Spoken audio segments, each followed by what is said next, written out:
প্রিয় শিক্ষার্থীরা, আজ আমি তোমাদের প্রেজেন্ট পারফেক্ট কন্টিনিউয়াস টেন্স নিয়ে আলোচনা করব। প্রথমে জেনে নিই, চলো প্রেজেন্ট পারফেক্ট কন্টিনিউয়াস টেন্স কাকে বলে। বর্তমানে কোনো কাজ একটা সময় আরম্ভ হয়ে বা শুরু হয়ে এখনও চলছে, তার মানে বোঝা গেল কাজটা আগে থেকে শুরু হয়েছে, আগে পূর্বে আরম্ভ হয়েছে, সে কাজটা এখনও চলছে। এরকম বোঝালে ভার্বের প্রেজেন্ট পারফেক্ট কন্টিনিউয়াস টেন্স হয়ে থাকে। আমরা প্রেজেন্ট কন্টিনিউয়াস টেন্সের ক্ষেত্রে দেখেছিলাম যে কোনো কাজ বর্তমানে আরম্ভ হয়ে চলছে, সংজ্ঞায় সেখানে ডেফিনেশনে সেটা বলা হয়েছিল, কিন্তু এখানে কাজটা চলছে ঠিকই, কিন্তু তার আগেই আরম্ভ হয়েছিল।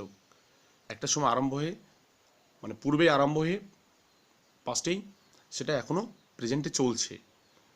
হ্যাঁ, যদি এমনটা বোঝাই তখন সেক্ষেত্রে প্রেজেন্ট পারফেক্ট কন্টিনিউয়াস টেন্স হয়। বাংলায় চেনার উপায়,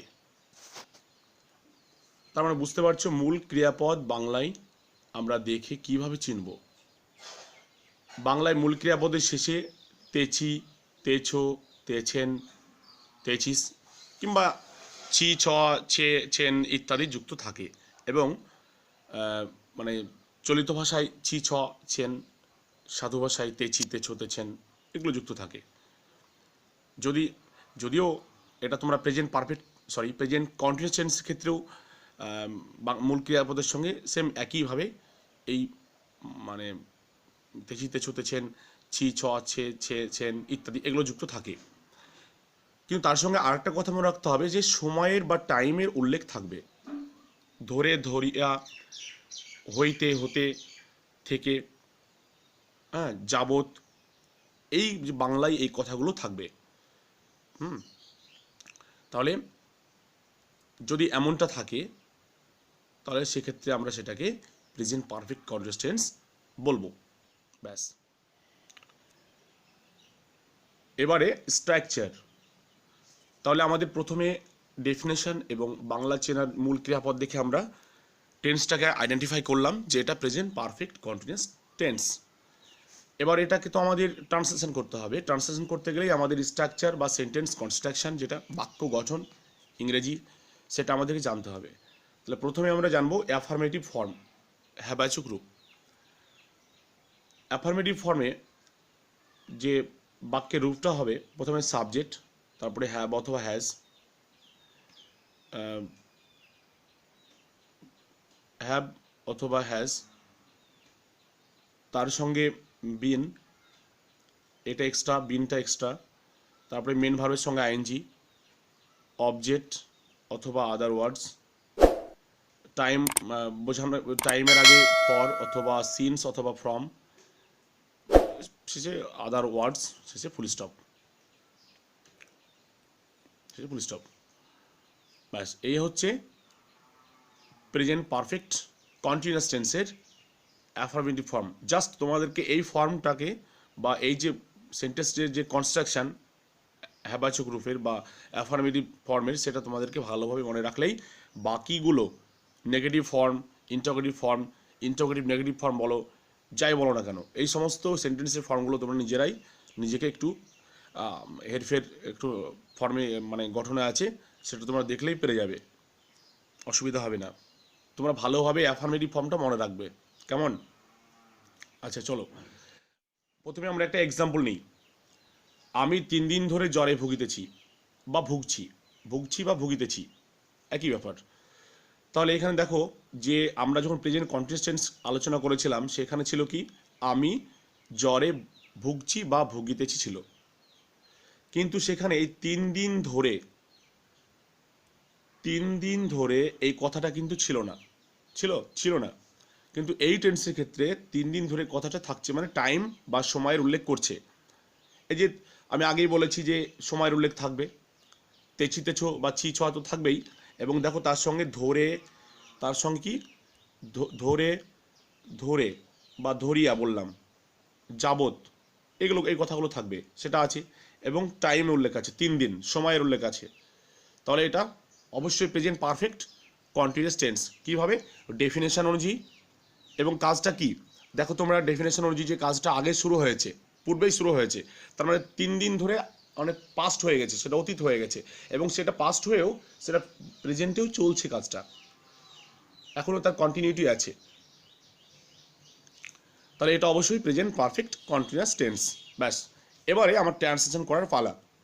এবার ট্রান্সলেশন কি করব, প্রথমে আমাকে বলেছে নিয়মে কি সাবজেক্ট অ্যাফার্মেটিভ ফর্মে, তাহলে এটা সাবজেক্ট প্রথমে বসে দেবো, আমি থেকে হবে আই, তারপরে হ্যাভ হ্যাজের মধ্যে আয়ের পরে হ্যাভ বসে, তারপরে বিন বসবে, এটা অক্সিলারি ভার্ব হিসাবে, তার মানে দুটো পরপর অক্সিলারি ভার্ব বসছে, হ্যাভটা অক্সিলারি ভার্ব, বিনটা অক্সিলারি ভার্ব।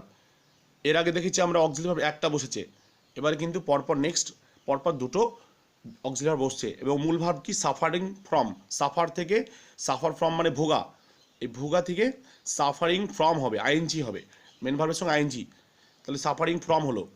তারপরে অবজেক্ট, অবজেক্ট কি ফেভার মানে জ্বর, অবজেক্ট কি হবে ফেভার, জ্বর। নেক্সট হচ্ছে এবার তারপরে চেয়েছে জ্বর হলো, তারপরে হচ্ছে আদার ওয়ার্ডস বা অবজেক্টের মধ্যে বসে গেল, তারপরে ফর বা সিন যে কোনো একটা হবে, এই ধরে বোঝালে ফর হয়, ধরে বোঝালে কি হবে ফর হবে, ফর বসালাম। তারপরে বলা হচ্ছে টাইম, টাইম কি 3 days, 3 দিন ধরে, 3 দিন ধরে, তারপরে 3 days, 3 days। ওকে, ব্যাস, শেষে কি ছিল ফুল স্টপ ছিল, এখানে ফুল স্টপ বসে গেল। ওকে, এই হচ্ছে ট্রান্সলেশন প্রেজেন্ট পারফেক্ট কন্টিনিউয়াস টেন্সের, ব্যাস বাকিগুলো সেম একইভাবে হবে।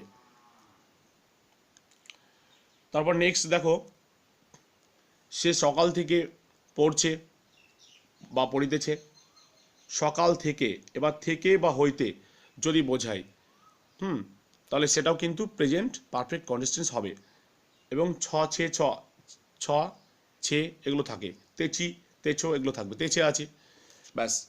এবারে ট্রান্সলেশন করা যাক, সে বলতে হি, তারপরে হিয়ের পরে হ্যাজ বসে ফর্ম অনুসারে, মানে সেন্টেন্স কনস্ট্রাকশন অনুসারে, হিয়ের পরে হ্যাজ, তারপরে বিন তো কমন বসবেই এই টেন্সে, তারপরে মূল ভার্বের সঙ্গে আইনজি রিড থেকে রিডিং, তারপরে থেকে বোঝালে সিন্স, হ্যাঁ, আর হচ্ছে অবজেক্ট আদার্স হচ্ছে মর্নিং, ঠিক আছে, টাইমটা হচ্ছে মর্নিং, শেষে ফুল স্টপ, শেষে ফুল স্টপ মানে ছেদের জন্য ফুল স্টপ, ব্যাস এই হচ্ছে অ্যাফার্মেটিভ সেন্টেন্স ফর্ম। আরও প্রচুর উদাহরণ তোমরা পরে প্র্যাকটিস করে নিও, আমি সময়ের অভাবে দুটো করে এক্সাম্পল দিচ্ছি। নেক্সট হচ্ছে negative form. Negative form, negative ফর্মে দেখো কিছুই না, নেগেটিভ ফর্ম আর অ্যাফার্মেটিভ ফর্মের মধ্যে পার্থক্য হচ্ছে হ্যাভ অথবা হ্যাজের পরে নট বসবে, নট, হ্যাভ অথবা হ্যাজের পরে কি বসে নট, লক্ষ্য করবে ভালো করে, হ্যাভ অথবা হ্যাজের পরে নট। সাবজেক্ট হ্যাভ হ্যাজ সে আগের মতো দেখবে, সব মেন ভার্ব সঙ্গে আইএনজি বিন আছে, শুধু নটটা এক্সট্রা, বাকি সব একই, তোমরা মিলিয়ে দেখবে। হ্যাঁ, ফর বা সিন সেগুলো যা আছে টাইম এগুলো সব একই আছে। হ্যাঁ, তো চলো এক্সাম্পল দেখে নিই। 1 মাস যাবৎ বৃষ্টি হচ্ছে না, যাবৎ, এই যাবৎ বোঝালে কিন্তু ফর হয়, এগুলো আমি অবশ্য নোট আকারে শেষের দিকে আমি লিখে দিয়েছি, তোমার দেখিয়ে দিচ্ছি ভিডিওতে, আমি তোমার একটু অপেক্ষা করো, ওয়েট করো, তোমরা পেয়ে যাবে। যাবৎ পুরো ভিডিওটা দেখবে, স্কিপ করবে না, তাহলে ক্লিয়ার বুঝতে পারবে আশা করি। 1 মাস যাবৎ বৃষ্টি হচ্ছে না, তাহলে এখানে সাবজেক্ট ইট করা হচ্ছে, কেননা বৃষ্টি বলতে এখানে কেউ মানে যখনই কোনো সাবজেক্ট মানে সরাসরি ডিরেক্টলি খুঁজে পাওয়া যায় না, তখন সেক্ষেত্রে আমরা ইট প্রিপারেটরি ইট আমরা ইউজ করে থাকি।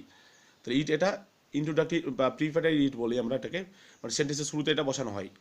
It has not been raining for a month, say according to structure, sentence structure অনুসারে পুরো সেন্টেন্স যে ফর্ম আছে সেই ফর্ম অনুসারে বসে গেল, এই ফর্ম অনুসারে, ঠিক আছে।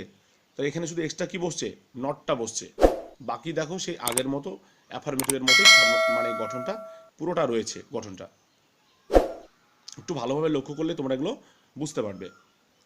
শিশুটি গত রাত্রি থেকে কাঁদছে না, কাঁদছে না বা কাঁদিতেছে না, সেম একই জিনিস, তাহলে গত রাত্রি থেকে, এটা থেকে, থেকে বোঝালে কী হবে সিন্স হবে, সিন্স বসানো হয়েছে, গত রাত্রি লাস্ট নাইট, তাহলে এক্ষেত্রে বোঝা যাচ্ছে যে প্রেজেন্ট পারফেক্ট কন্টিনিউয়াস টেন্স, এবং এটা ট্রান্সলেশন করলে কী হবে শিশুটি দ্য বেবি, তারপরে বেবি পরে হ্যাভ বা হ্যাজের মধ্যে কী বসে হ্যাজ বসবে, the baby has, third person singular number হলে হ্যাজ বসে, তারপরে নট বসে গেল নেগেটিভের জন্য, কাঁদছে না, না ছিল তার জন্য, বিন ক্রাইয়ের সঙ্গে আইএনজি ক্রাইং, আর থেকে বোঝানোর জন্য সিন্স লাস্ট নাইট মানে গত রাত্রি, ব্যাস শেষে ফুল স্টপ।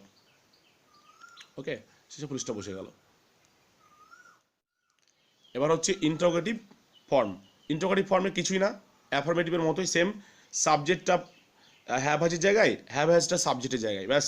আর শেষে কি, শেষে হচ্ছে তোমার মনে রাখবে, শেষে হচ্ছে কোশ্চেন মার্ক, শেষে একটা কোশ্চেন মার্ক বসে ইন্টারোগেটিভ ফর্ম বা প্রশ্নবোধক রূপের ক্ষেত্রে, কোশ্চেনের ক্ষেত্রে।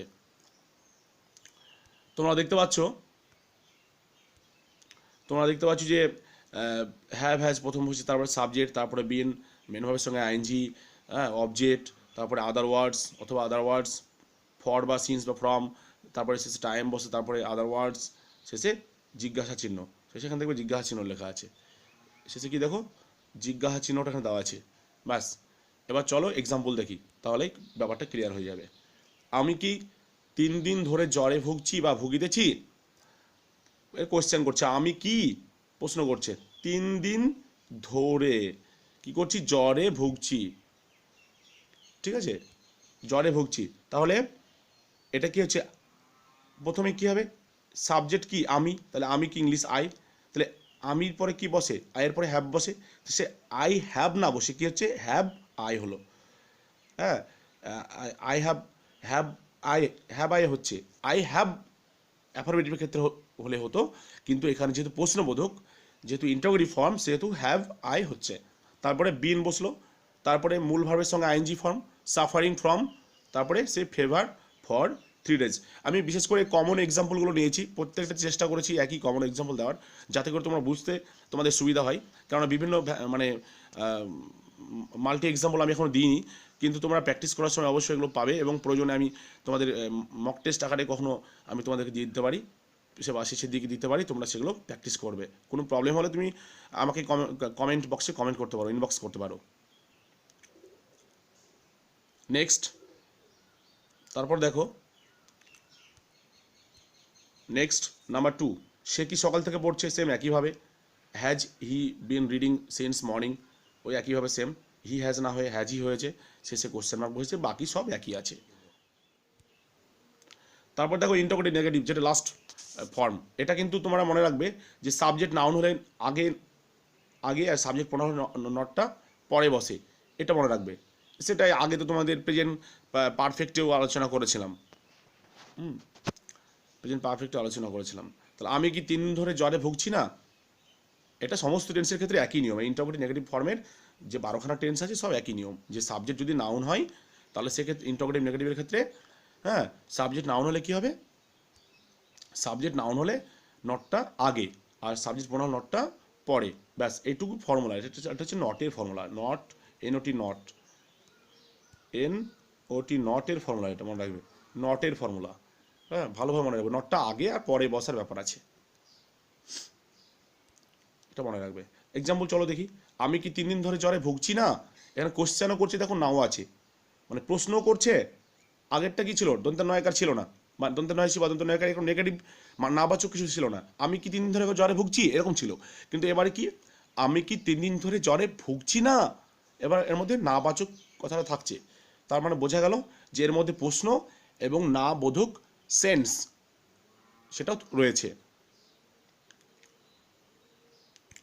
তাহলে এটা ট্রান্সলেশন দেখি চলো, have I not been suffering from fever for 3 days। ওকে, এখানে নটটা বসছে, নটটা কোথায় বসলো, এখানে এখানে নটটা বসছে যে বিশেষ করে দেখো, এটা আইটা হচ্ছে প্রোনাউন, আমি থেকে আই হলো, আইটা কি প্রোনাউন, প্রোনাউন হচ্ছে নটটা পরে হলো, হ্যাঁ। কিন্তু একটা কথা তোমাদেরকে বলে রাখি যে এটা কন্ট্রাক্টেড ফর্ম বা শর্টেন ফর্মের ক্ষেত্রে কিন্তু এই নিয়মটা কার্যকারী তখন হয় না। যেমন যদি বলি আই হ্যাভেন্ট বা হ্যাভেন্ট আই, হ্যাভ নটকে যদি আমরা শর্টেন করি বা কন্ট্রাক্টেড সংক্ষিপ্ত করি, তাহলে সেটা হবে হ্যাভেন্ট। যেমন অ্যাম নট থেকে অ্যামড, কুড নট থেকে কুডন্ট। তাহলে এইরকম ক্ষেত্রে যখন মানে বড় মানে ফর্ম থেকে, মানে ফুল ফর্ম থেকে, এক কথায় ফুল ফর্ম থেকে যদি সেটাকে আমরা যদি শর্ট ফর্ম করি, তখন সেক্ষেত্রে কী হয়, এই নিয়মটা কিন্তু, এই যে নিয়মটা আমরা বলছি, এই নিয়মটা কিন্তু তখন ইফেক্টিভ হয় না, কিন্তু এক্ষেত্রে হয়। ওকে, ফুল ফর্মের ক্ষেত্রে এই নিয়মটা মানতে হবে যে আগে নট পরে নট। দেখো নেক্সট সেন্টেন্সে দেখো, সুমি কি সে সকাল থেকে পড়ছে না, এটা কোশ্চেন করা হয়েছে সেম একইভাবে। তাহলে এক্ষেত্রে তোমরা দেখতে পাচ্ছ যে হ্যাজটা আগে বসলো, তারপরে সুমি তো বসেছে, সুমির আগে দেখো নট বসে গেছে, হ্যাজ নট সুমি। আর ওখানে কি হলো, হ্যাভ আই নট। এই দুটোর মধ্যে ডিফারেন্সিয়েট করো, তবে বুঝতে পারবে।